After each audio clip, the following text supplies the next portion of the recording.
let's start with something really basic. What does a CISO do that's different from a CTO or a CIO? Like, where do they kind of fit in the departments Yeah. in the So, org and that's structure?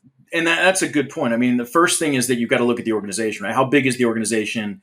How mature, right? Is it because a lot of companies, even large companies, don't have a CISO, head of security. They just put it in the CIO's function. And so, depending when you look at the reporting structure or the org chart itself, depending on who they report to, can tell you a lot. If they're reporting to legal, then they're probably setting compliance policies, and they're probably saying, "Here's the risk if you want to do this thing."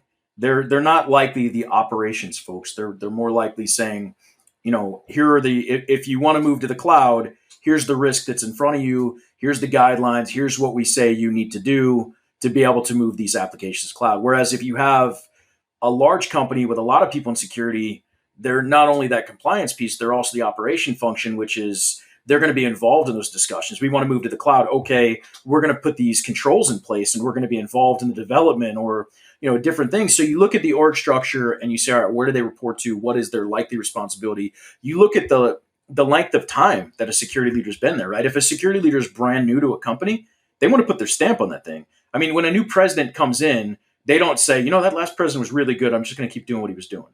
Right? It's just not something people do. They come in and they say, well, I'm the new president. I got to put my stamp in here. Well, that's what security leaders do is they come in and say, well, I'm going to build my program. I've got these ideas. Whereas somebody who's been there for 10 years, we love innovation. Like, technology, everything's about innovation. But when you show up to somebody who's been there 10 years and you say, oh my God, we're going to change the way you're doing things, you're basically telling him he's failed.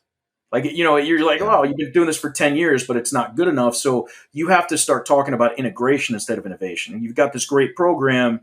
Let's make it 10% or 5% better.